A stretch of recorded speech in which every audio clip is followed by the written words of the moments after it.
Galactic Council stunned when Earth attacks back. The massive chamber floated in the void between stars.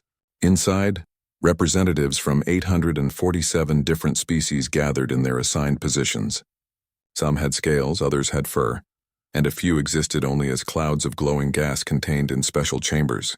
This was the Galactic Council, the government that had maintained peace across the galaxy for more than 10,000 years. At the bottom tier of the chamber, barely visible from the upper levels, sat Ambassador Sarah Chen. She represented humanity, the newest members of the Council. Her species had discovered faster than light travel only 50 years ago. In galactic terms, humans were infants. Most species in the chamber had been traveling between stars for thousands of years before Earth even developed agriculture. Sarah shifted in her seat, uncomfortable with the stares directed at her section. Humans were considered primitive by Council standards. They had no psychic abilities. Their lifespans were laughably short. Their technology was crude compared to the elegant energy-based systems used by older species. The fact that they had been allowed into the Council at all was considered an act of charity by many. High above her, in the upper tiers where the most powerful species sat, the Zarketh delegation watched the proceedings with cold reptilian eyes. The Zarketh Dominion was one of the founding members of the Council. Their empire spanned 3,000 systems. They had subjugated dozens of lesser species over the millennia, all with the Council's blessing. In the hierarchy of galactic civilization, the Zarketh stood near the top. Humans stood near the bottom. Grand Arbiter Velsharn, a being that resembled a floating jellyfish made of silver light, called the session to order. The telepathic translation systems hummed to life, allowing all species to understand each other despite their vastly different methods of communication.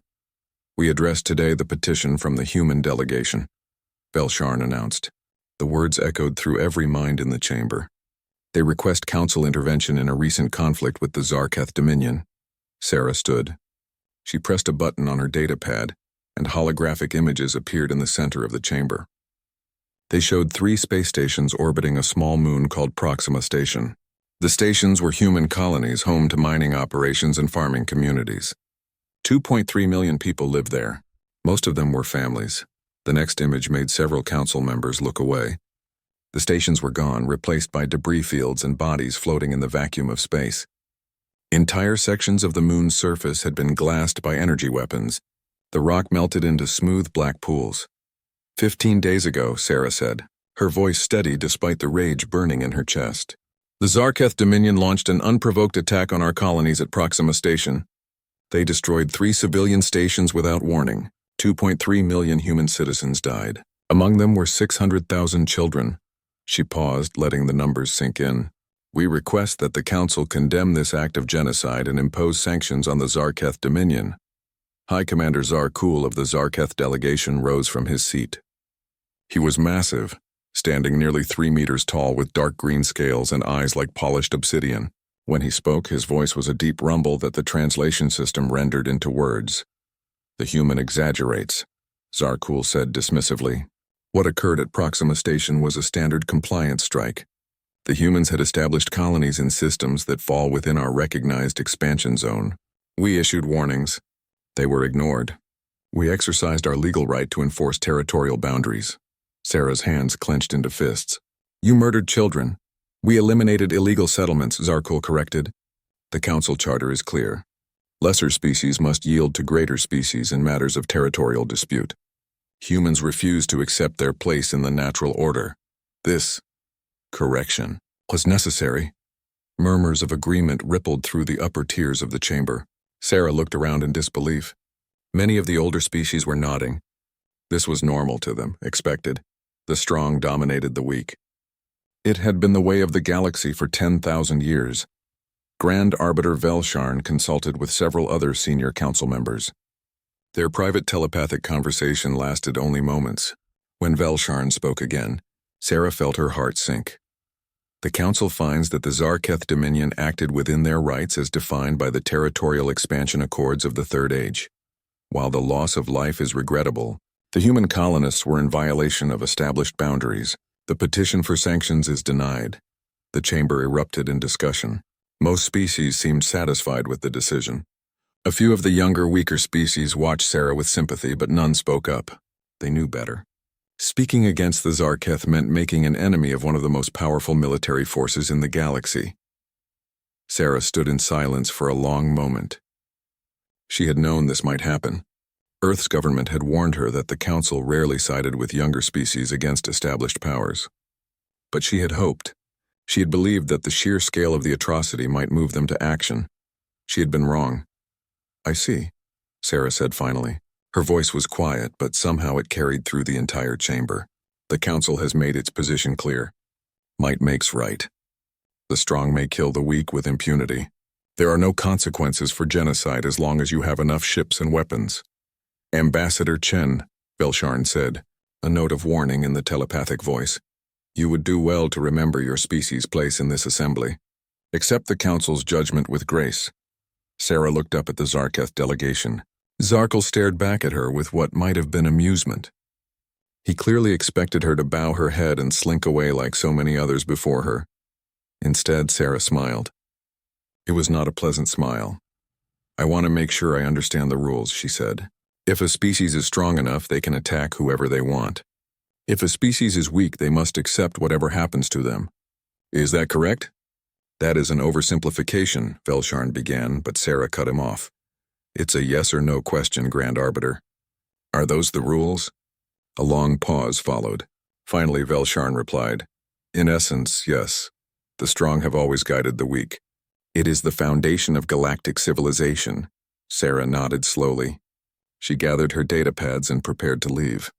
Before she walked out, she turned back to address the chamber one final time. "Then you've made a grave miscalculation," she said. "All of you. You think you know humanity. You think we're weak because we're new to the stars. You think we'll accept this massacre and move on. You think we're like the other species you've broken over the centuries." She looked directly at High Commander Zarkul. "We are not like them. Humans have a saying. We do not forget. We do not forgive.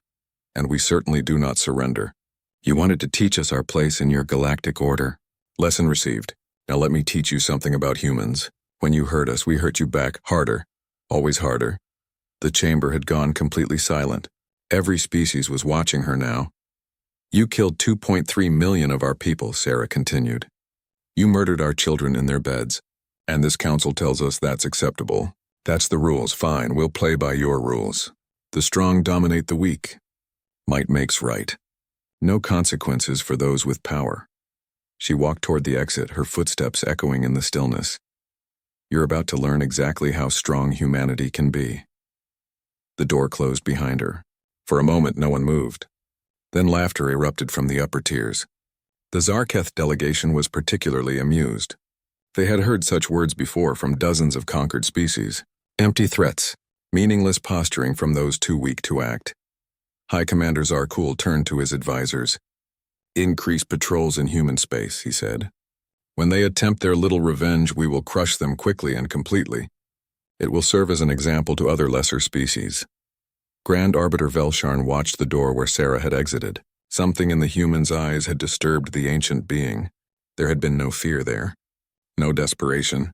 Only cold, calculating certainty.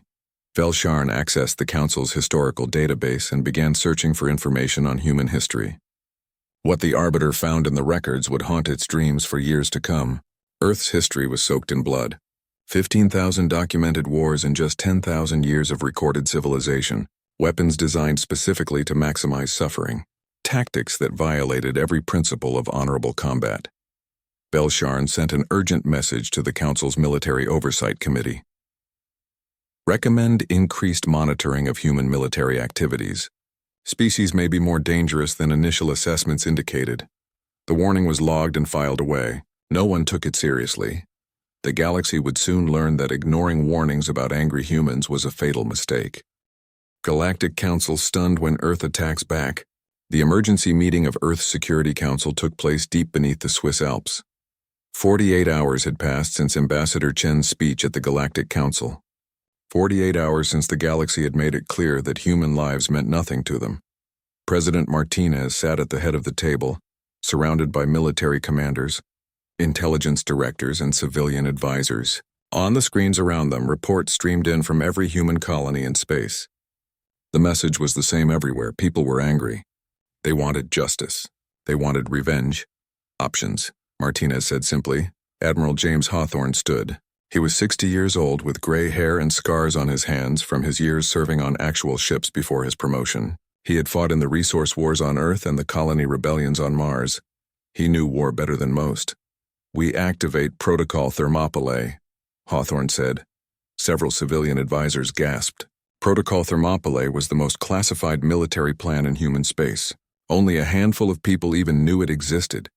"Explain it for those of us who don't have clearance," Martinez said. Hawthorne pulled up a holographic display.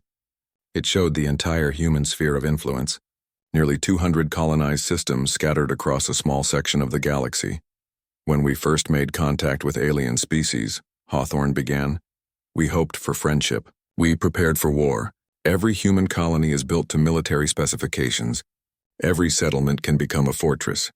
Every civilian transport ship can be retrofitted as a military vessel in under 72 hours. Every adult citizen has basic combat training as part of their education." He zoomed in on various systems. Hidden shipyards became visible in the display, marked in red. "We have 300 military shipyards hidden across our territory. The Council knows about maybe 50 of them. Each yard is currently producing warships.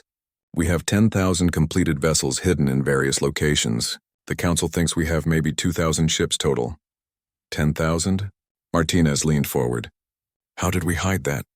"We didn't hide them," Hawthorne said with a slight smile. "We disguised them. Every mining ship, every cargo hauler, every colony transport you see has a dual purpose. Remove the civilian equipment, add weapons and armor, and you have a warship. Not elegant, not pretty, but functional." Director Sarah Kim of Earth Intelligence spoke next. "We also have assets embedded throughout Council space. Spies in every major species government.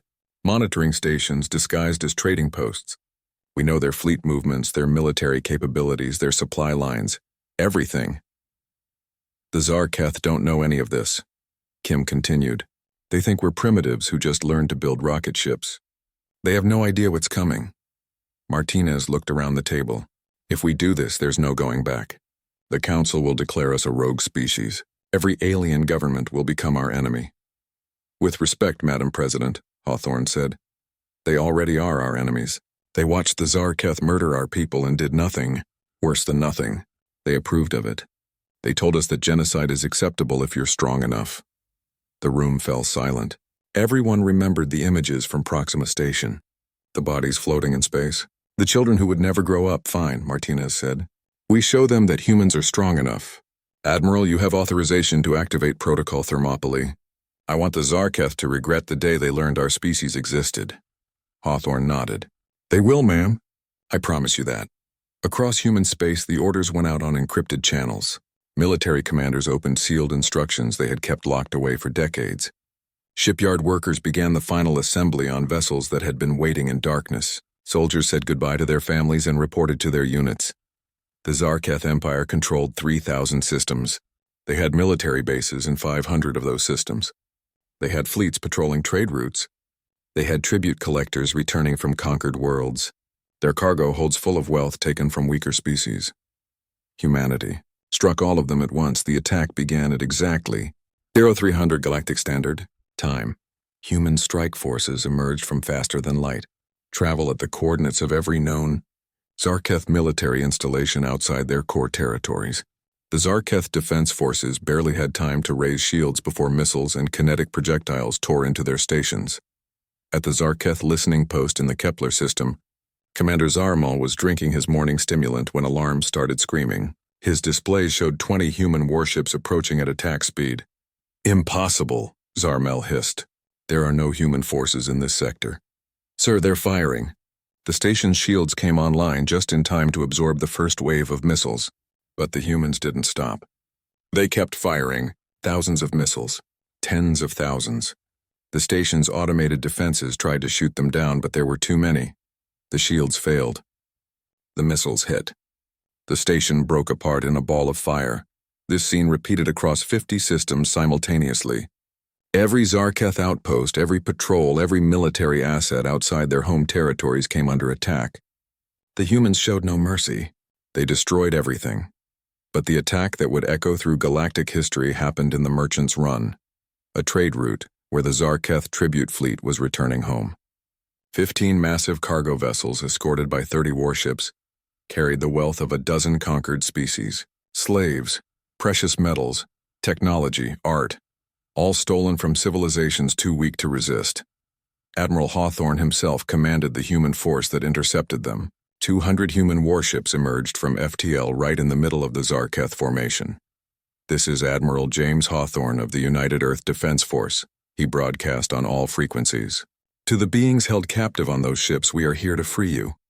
To the Zarketh, we are here to kill you. Choose your next actions carefully." The Zarketh commander, Captain Zarvik, responded with typical arrogance. "You dare threaten us, human? We will crush you and take your worlds as tribute for this insult." "Wrong answer," Hawthorne said. The human ships opened fire, but they didn't target the cargo vessels where the slaves were kept. They targeted only the Zarketh warships. The battle was short and brutal. Zarketh energy weapons splashed against human armor. Human kinetic weapons punched through Zarketh shields like paper. In 15 minutes, all 30 Zarketh warships were destroyed. The cargo vessels were boarded by human marines who freed the slaves and secured the stolen goods. Hawthorne broadcast again, this time on every communication channel in Council space. Every species, every government, every civilian with a radio could hear him. "My name is Admiral James Hawthorne. 15 days ago, the Zarketh Dominion murdered 2.3 million human citizens. The Galactic Council approved of this action. They told us that might makes right. That the strong can kill the weak without consequences." He paused, letting his words sink in across 1,000 worlds. "We accepted their judgment. We accept that might makes right in this galaxy. Therefore we are exercising our might. The Zarketh wanted to teach us our place in the galactic order. Lesson received. Now we teach them theirs." Behind him, freed slaves from a dozen species watched the human admiral with awe and fear. "We don't raid for territory," Hawthorne continued. "We don't fight for tribute. We fight for one simple reason: total victory. The Zarketh killed our children. We will not stop until their empire is ashes. We will not negotiate. We will not show mercy. We will end them." On Zarketh Prime, the capital world of the Dominion, High Commander Zarkul watched the broadcast with growing horror. Reports flooded in from across the Empire. 50 military installations destroyed. The tribute fleet lost. Thousands of soldiers dead. All in a single coordinated strike. How did they do this? Zarkul demanded of his intelligence officers. "We were told humans had only 2,000 ships. We don't know, Commander," one officer stammered. "Our intelligence was wrong. Very wrong." Zarkul slammed his fist on the table. "Mobilize the home fleet. Prepare for invasion. We will crush these insects." But even as he gave the orders, Zarkul felt something he had not experienced in his long military career: doubt. He had seen the footage of the human attacks. Their ships were crude, yes, but they fought with a ferocity he had never witnessed. They didn't follow the standard rules of engagement. They didn't care about honor or ceremony. They just killed and kept killing. The Galactic Council convened an emergency session. Grand Arbiter Velsharn addressed the assembly with barely concealed alarm. "The humans have launched an unprovoked assault on Zarketh forces across multiple systems. This is a violation of Council law. We must respond." High Commander Zarkul demanded immediate Council military support. "The humans must be stopped before they threaten other species." But Ambassador Chen stood up from the lowest tier and spoke calmly. "Unprovoked?" she asked. "Commander Zarkul murdered 2.3 million of our people. This council said that was acceptable. This council told us that might makes right. We are simply playing by the rules you established. We are the mighty ones now. We are exercising our right to enforce our will." The logic was flawless and terrifying. The council had created these rules. Now humanity was using those same rules against them. Galactic Council stunned when Earth attacks back. The Council's Military Analysis Division worked around the clock studying the human attacks. Senior strategist Telvar, a crystalline being whose species had been studying warfare for 5,000 years, presented his findings to the Council's Defense Committee. "The humans fight wrong," Telvar began, projecting tactical displays of the recent battles. "Everything they do violates standard military doctrine." The committee members leaned forward studying the data. Telvar highlighted several engagements where human forces had fought Zarketh patrols. "Their ships are slow by our standards. Their weapons are primitive. Kinetic projectiles and nuclear devices instead of energy weapons. Their armor is thick metal instead of energy shields. By all logical analysis, they should lose every engagement. But they don't, observed Committee Chair Ralesh. No, they don't, Telvar agreed, because they don't fight the way we expect. Look at this battle in the Helix sector. The Zarketh had superior numbers and firepower. Standard tactics would be to engage in formation, exchange fire, and whoever has better shields wins. The display showed what actually happened. The human ships scattered in all directions. Some flew straight at the Zarketh vessels in suicide runs. Others launched thousands of small drones that swarmed enemy ships like insects. Still others hung back and fired missiles from extreme range. They have no formation, no honor, no predictable patterns, Telvar continued. Half their ships are designed to be destroyed. They're decoys drawing fire while the real attack comes from another direction. It's insane and devastatingly effective. Another strategist spoke up. What about their use of nuclear weapons? Those are banned by council conventions. The humans never signed those conventions, Telvar replied. They scatter nuclear mines throughout space. They strap nuclear warheads to asteroids and throw them at enemy positions. They even launched a dozen asteroids at Zarketh mining colonies, each one carrying enough nuclear material to make the worlds uninhabitable for centuries. The committee sat in stunned silence. This wasn't warfare as they understood it. This was something darker, more primal. There's worse, Telvar said quietly. They use psychological warfare. They broadcast the screams of dying Zarketh soldiers on all frequencies. They send messages to Zarketh civilians showing footage of their destroyed fleets. They created a database of every Zarketh officer and soldier, with their names, families, and home addresses. The message is clear. We know who you are, we know where you live, and we're coming for you. High Commander Zarkul refused to believe his empire could be threatened by these primitives. He assembled the largest Zarketh fleet in history, 3,000 warships, and personally led them to crush the human invasion forces. They found the human fleet waiting for them at the edge of Zarketh space, near a planet called Outpost 7. Admiral Hawthorne commanded only 800 ships. The Zarketh outnumbered him nearly 4-1. Surrender now, Zarkul broadcast to the human fleet. Your attack ends here. We will accept nothing less than your complete submission. Hawthorne's response was simple. Come and take it. The Zarketh fleet advanced in perfect formation, a wall of ships that stretched across thousands of kilometers. It was beautiful, intimidating, and exactly what Hawthorne had hoped for. When the Zarketh entered weapons range, they found themselves flying through a debris field. Thousands of destroyed satellites and ship parts floated in the darkness. The Zarketh assumed it was wreckage from previous battles. They were wrong. Each piece of debris was actually a mine. As the Zarketh fleet passed through, the mines activated. Nuclear explosions blossomed throughout the enemy formation. Shields absorbed some of the damage, but there were too many mines. Ships collided as formations broke apart. Communications became chaos. Then the human ships attacked from 3 directions at once. They had been hiding behind the planet's moons, using the natural satellites to mask their energy signatures. Now they hit the scattered Zarketh fleet like hammers. The battle lasted 6 hours. When it was over, the Zarketh had lost nearly half their fleet. Hawthorne lost 200 ships. It was the worst military defeat the Zarketh Dominion had suffered in 1,000 years. High Commander Zarkul survived, but barely. His flagship limped back to Zarketh Prime with half its systems destroyed. He sat in his command chair staring at the damage reports, unable to comprehend what had happened. They fight like demons, one of his officers whispered. No, Zarkul corrected. Demons follow rules. Demons have honor. Humans have neither. Humanity pressed their advantage. Instead of invading Zarketh Prime directly, they blockaded it. Nothing entered the planet's atmosphere. Nothing left.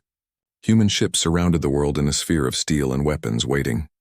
Food supplies on Zarketh Prime began to run low.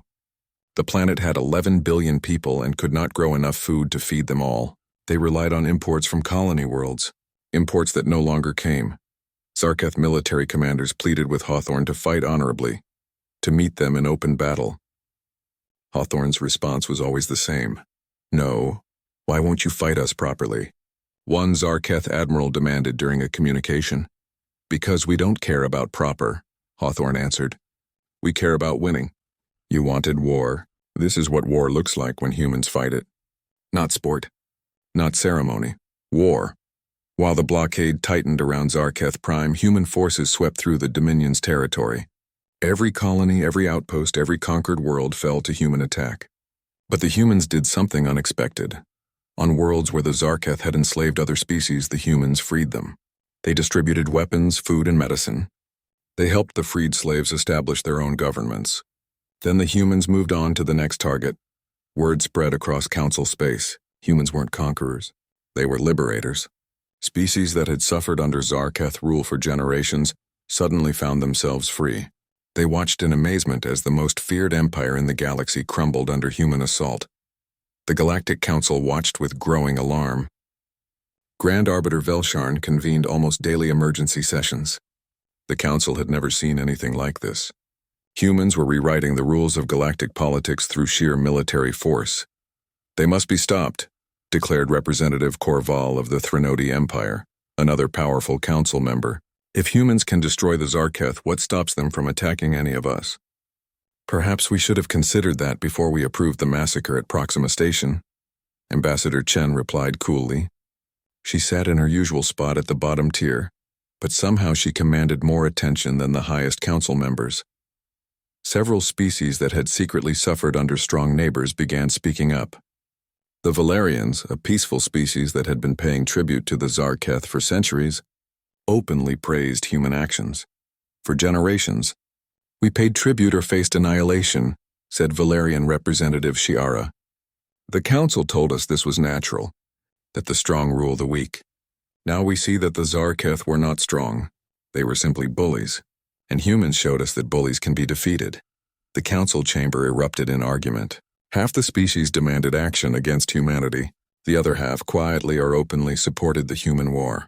The unity that had defined the council for 10,000 years began to crack. On the 73rd day of the blockade, a single Zarketh shuttle approached the human fleet under a flag of truce. It carried a diplomatic team authorized to discuss terms. Admiral Hawthorne had standing orders for this situation. The shuttle entered the weapons range of the human fleet. A railgun fired a single tungsten slug at near light speed. The shuttle vaporized instantly. The Zarketh government was outraged. They killed our diplomats.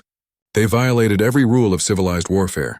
Ambassador Chen addressed the council's emergency session with ice in her voice. Did you offer our children at Proxima Station a chance to surrender? Did you send diplomats before you murdered them? You set the rules. We're following them. The strong do what they want. The weak suffer what they must. Right now you're the weak ones. Back on Zarketh Prime, people were starving. Riots broke out in major cities. The military was stretched thin trying to maintain order. Colonial governors in distant systems began declaring independence, knowing the central government couldn't stop them. High Commander Zarkul stared at the holographic display showing the human fleet encircling his world. For the first time in his life, he understood how the species his people had conquered must have felt. The helplessness, the fear, the rage at an enemy too powerful to defeat. He finally understood what the humans had been trying to tell the council from the beginning. They weren't the weak ones. They had never been weak. The galaxy had simply been too arrogant to notice. One of Zarkul's junior officers, a young soldier named Zareth, dared to ask a question. Commander, why do they fight with such hatred? Most species would have accepted council judgment and moved on. Why are humans different? Zarkul thought about this for a long time before answering. Because we made a mistake. We thought they were like other young species, grateful to be in the council, willing to accept their place. We didn't realize that humans don't want a place at the bottom. They don't want a place at the top either. Galactic Council stunned when Earth attacks back. The emergency session of the Galactic Council had been going for 6 hours. Representatives from hundreds of species argued, threatened, and pleaded. The subject was always the same: what to do about the humans. Grand Arbiter Velsharn finally called for order. The ancient being's telepathic voice cut through the chaos like a knife. Enough, we must vote on military intervention. The humans have gone too far. They threaten the stability of the entire galaxy. Representative Korval of the Threnody Empire stood. I propose we assemble the Grand Armada. Every council species contributes ships. We show the humans what happens when you defy the galactic order. Ambassador Chen rose from her seat at the bottom tier.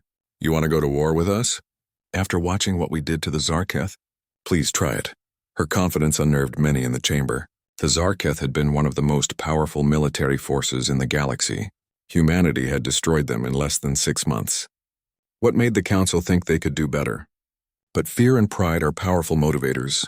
The Council couldn't let a young, upstart species dictate terms to civilizations thousands of years old. The vote passed. 200 species committed to sending warships. The Grand Armada would be the largest military force assembled in recorded history.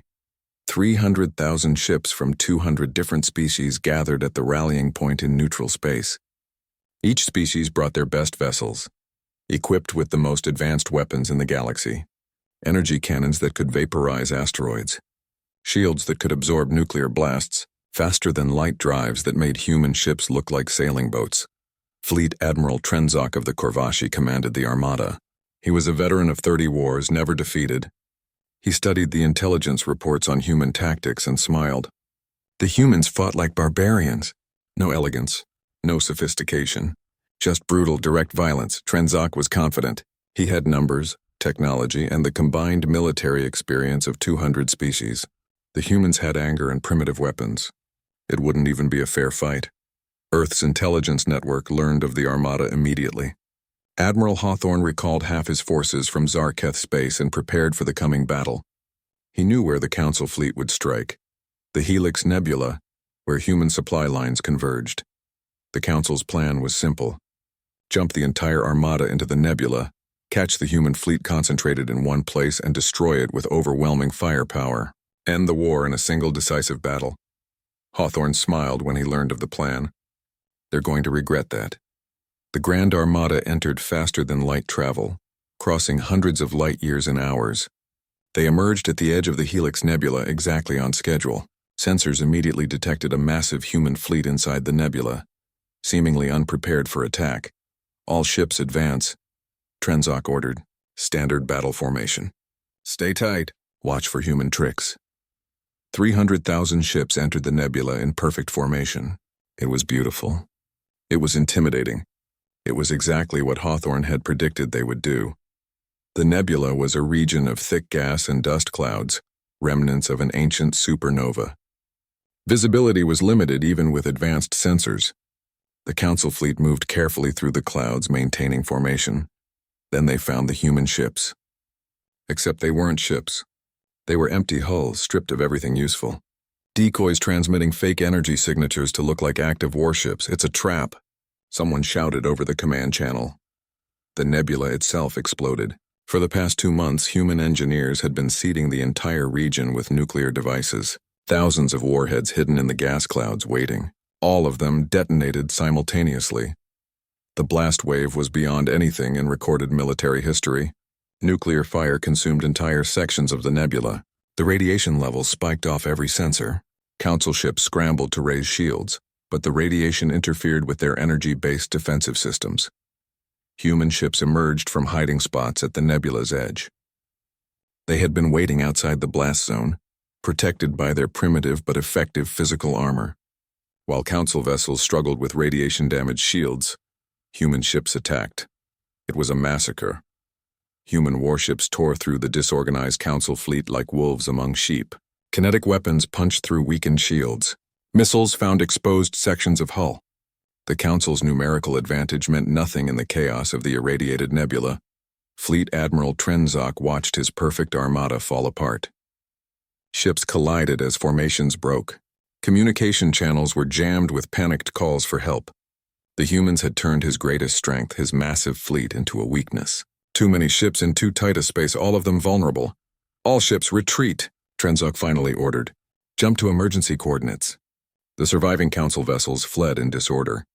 Of the 300,000 ships that entered the nebula, only 180,000 escaped. It was the worst military disaster in Council history. Back at Council headquarters, Grand Arbiter Velsharn listened to the battle reports with growing horror. The Grand Armada had been defeated, not by superior technology or greater numbers, but by tactics that no civilized species would use. They weaponized an entire nebula, one military advisor said in disbelief. They spent months preparing a battlefield to maximize casualties. That level of premeditation, It's monstrous. Ambassador Chen attended the emergency session following the battle. The mood in the chamber was very different from the confident arrogance of previous meetings. Now there was fear. Every species present understood what the defeat meant. If the Council couldn't stop humanity with overwhelming force, then maybe humanity couldn't be stopped at all. "We demand Earth surrender immediately," Velsharn said, but the words lacked conviction. "No," Chen replied simply. "You've made your point. You've proven your strength." "Enough blood has been spilled?" Chen stood and looked around the chamber. "Enough blood? You approved the murder of 2.3 million of my people. You told us that was acceptable. Now you've lost, what, 40,000 soldiers? Maybe 50,000? And you want us to stop?" The mathematics were brutal and undeniable. The Council's casualties were a fraction of what humans had suffered at Proxima Station. And they were crying for mercy. "The Zarketh are nearly defeated," Chen continued. "Their empire is broken. That part of our mission is almost complete. Then you'll stop?" Representative Korval asked hopefully. "No," Chen said, "because we learned something during this war. We learned that the Council's entire power structure is built on fear and oppression. Strong species dominate weak ones. Those at the top exploit those at the bottom. We're not just ending the Zarketh. We're ending that entire system. You can't restructure the entire galactic order," Velsharn protested. "Watch us." While the Council argued, something remarkable was happening across Council space. Species that had been subjugated for centuries saw what humanity had done. They saw that power could be challenged, that bullies could be defeated. The Valerian Assembly officially declared independence from Zarketh tribute agreements. The Nexian Collective did the same. Then the Korsathi worlds, the Trinelli systems, and dozens more. Species that had paid tribute and resources to stronger neighbors for generations simply stopped. And when their former masters threatened military action, the rebels had an answer. "Touch us, and we'll call the humans." It was a bluff, mostly. Humanity had never promised to protect anyone. But the threat was enough. No one wanted to face human military intervention. Human intelligence officer Sarah Kim delivered regular reports to Admiral Hawthorne about the changes sweeping through Council space. "Sir, we've essentially started a galactic revolution without even trying. 40 systems have declared independence this week alone." Hawthorne reviewed the reports with mixed feelings. "We wanted justice for Proxima. We're getting a complete reorganization of galactic civilization." "I'm not sure that was the goal. Does it matter?" Kim asked. "We're winning." "Winning isn't the same as being right," Hawthorne replied quietly. But he didn't stop the war. He couldn't. Not yet. On Zarketh Prime, the situation had become desperate. 6 months of blockade had reduced the once proud empire to starvation. The government had collapsed. Local warlords fought for control of remaining food supplies. Millions had already died. A new delegation approached the human blockade. This time it wasn't a military shuttle. It was a civilian transport carrying Zarketh children.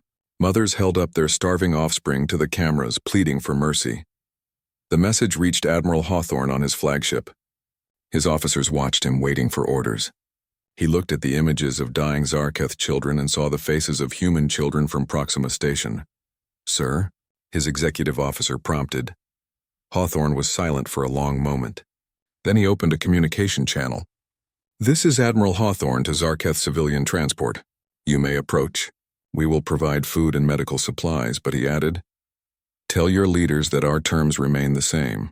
Complete surrender, war crimes trials, reparations. The Zarketh Empire ends today." Back at the Council, captured Council soldiers were being returned to their governments. They had been treated well during their captivity, fed, given medical care, allowed to communicate with families. Galactic Council stunned when Earth attacks back. The war ended not with a massive battle, but with a simple transmission. High Commander Zarakul, once the proud leader of the Zarketh military, appeared on every screen in human and Council space. He looked old, broken. His scales had lost their luster. His eyes held only defeat. "The Zarketh Dominion surrenders unconditionally to humanity," he said. "We accept all terms. We beg only for mercy for our civilian population." Admiral Hawthorne watched the transmission from his flagship. He felt no satisfaction, no joy, only exhaustion. The war had lasted 8 months. Human casualties totaled 50,000 military personnel. Zarketh casualties numbered in the millions. It had been necessary. It had been justified. But it still felt like drowning in blood. "Prepare transport ships," Hawthorne ordered. "Send food and medicine to Zarketh Prime. Set up field hospitals. Get those people fed." His officers moved to carry out the orders. One, a young lieutenant named Morrison, hesitated. "Sir, after what they did to us, are we really going to help them?" Hawthorne looked at the lieutenant with tired eyes. "We went to war to prove we're not like them. Now we prove it. We feed the hungry. We heal the sick, even our enemies. Especially our enemies. That's what separates us from the monsters." The Galactic Council convened to officially acknowledge Zarketh's surrender, and, more importantly, to decide what to do about humanity. The chamber was packed. Every species had representatives present. The gallery spaces where civilians could observe were filled to capacity. This session would determine the future of galactic civilization. Ambassador Chen stood at her usual position on the bottom tier. But this time, no one was ignoring her. Every eye in the chamber was focused on the human representative. Grand Arbiter Velsharn spoke first. "The Council acknowledges that the conflict between humanity and the Zarketh Dominion has concluded. We must now address humanity's actions during this war, specifically their violation of numerous Council laws and conventions." Representative Korval stood. "I move that humanity be expelled from the Council and declared a rogue species. Their military must be restricted. They've proven too dangerous to exist without oversight." The proposal was seconded. Debate began. For hours, species argued about what to do with Earth. Some wanted harsh penalties. Others, particularly species that had been freed from Zarketh rule, defended human actions. Finally, Ambassador Chen requested permission to speak. The chamber fell silent. "You want to judge us," Chen began. "You want to punish us for being too violent, too brutal, too effective at war. That's fine. But first, let's talk about how we got here." She activated a holographic display. Images of Proxima Station appeared, showing the stations before the attack. Happy people living their lives. Children playing in parks. Families eating together. "This is what you approved of destroying," Chen said. "The Zarketh murdered millions of civilians. They did it to teach us our place. And you, this council, voted that it was legal. That it was acceptable. That might makes right." The images changed. Now they showed the aftermath. Bodies floating in space. Destroyed homes. Grieving survivors. We asked for justice. You gave us permission to be victimized. You told us that the strong rule the weak. That power determines right. So we became strong. We showed you that humans can be just as mighty as any species in this chamber. And now you're afraid." She looked around the chamber, meeting the eyes of representatives from dozens of species. "You should be afraid, not because we want to conquer you. We don't. But because we exposed the lie your entire civilization is built on. You call yourselves civilized. You talk about galactic peace and cooperation, but it's all built on oppression. The strong species at the top exploit everyone below them, and you maintain that system through fear." "That's not true," Velsharn protested. "The Council maintains order." "Order for who?" Chen shot back. "The Valerians paid tribute to the Zarketh for 800 years. The Nexians gave up half their resources to the Threnodi Empire. Dozens of species live in fear of their more powerful neighbors. You call it order. I call it tyranny." Representative Shiara of the Valerians stood. "Ambassador Chen speaks truth. My people suffered for generations. We were told this was natural. That we should be grateful the Zarketh didn't destroy us completely. Humanity showed us that submission is not the only option." Other representatives from smaller species began standing. One by one, they shared stories of exploitation and fear. The council chamber had never heard these voices before. The strong species had always controlled the conversation. Grand Arbiter Velsharn tried to regain control of the session. "This is irrelevant to the matter at hand. We are discussing human violations of council law." "No," Chen said firmly. "We're discussing whether council law is just, and the answer is obvious, it isn't. Your laws protect the powerful and exploit the weak. Well, that system ends today. You can't simply declare our laws invalid," Korval shouted. "Watch me," Chen replied. "Here are humanity's terms for remaining in the council. 1. All tribute and subjugation agreements are nullified immediately. Every species is sovereign and equal. 2. Any species that commits genocide or attacks civilian populations faces collective council military action. 3. The council hierarchy is abolished. No more top tier and bottom tier. Everyone gets an equal vote. The chamber erupted in chaos. The powerful species were outraged. How dare the humans dictate terms? But the voices of smaller species grew louder. They supported the human proposals. They wanted the change. If you don't accept these terms, Chen continued, then humanity leaves the council. We take our fleet and go home. But we'll remember who wanted to keep the unjust system. And if any species attacks another the way the Zarketh attacked us, we'll come back. And we won't be diplomatic about it. The threat was clear. Accept reform or face eventual human military intervention. The council could expel humanity, but they couldn't control them. Earth's military had proven too powerful. Grand Arbiter Velsharn consulted with the senior council members. The discussion lasted hours. Finally, Velsharn addressed the assembly. The council will vote on Ambassador Chen's proposals. Each will be considered separately. The voting took days. In the end, all three proposals passed. Not unanimously. Many powerful species voted against them. But enough species, particularly those that had suffered under the old system, voted in favor. The galactic order that had existed for 10,000 years ended with those votes. The council restructured itself. Tribute agreements were dissolved. Military restrictions were placed on all species, not just the weak ones. For the first time in recorded history, every species in the council had an equal voice. The Zarketh faced their reckoning. War crimes trials were held on a neutral world. Zarkal and dozens of other military commanders were found guilty of genocide and crimes against sentient beings. They were imprisoned for life. The Zarketh Empire was broken into smaller, independent systems. They would be allowed to rebuild, but they would never again dominate others. Humanity's role in the new council was unique. Earth didn't want territory or tribute. They wanted peace. But they made it clear that they would be the galaxy's enforcer. Any species that attempted genocide or unjust wars would face human military intervention. It was an uncomfortable position. Many species feared human power, but they also respected it. And slowly, grudgingly, they began to appreciate it. Pirates who had operated for decades were hunted down by human warships. Warlords who had terrorized border systems were removed. The galaxy became genuinely more peaceful. Admiral Hawthorne retired 2 years after the war ended. He returned to Earth and bought a small house in the mountains. He spent his days reading, gardening, and trying to forget the faces of the people who had died under his command. A journalist found him and requested an interview. Hawthorne refused at first, but eventually agreed to answer a few questions. "Do you regret the war?" the journalist asked. Hawthorne thought carefully before responding. "Every single day. We killed millions of beings. We destroyed an empire. That blood is on my hands, on all our hands, but it was necessary, wasn't it? The Zarketh had to be stopped." "Maybe," Hawthorne said. "Probably. But that doesn't make it easier to live with. We proved we could be the galaxy's greatest monsters. We showed everyone what happens when you push humans too far. I just pray we never have to prove it again. What do you want people to remember about the war?" Hawthorne looked out at the mountains, at the peaceful Earth sky. "I want them to remember that peace has a price. Someone has to be willing to fight for it. Someone has to be strong enough to protect the weak. But strength without restraint is just cruelty. We fought because we had to.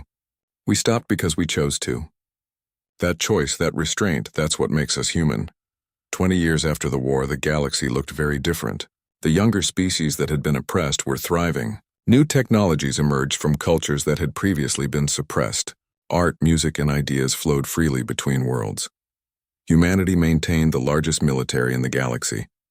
Human warships patrolled the major trade routes, but they rarely had to fire weapons. Their mere presence was enough to keep the peace. The galaxy had learned its lesson.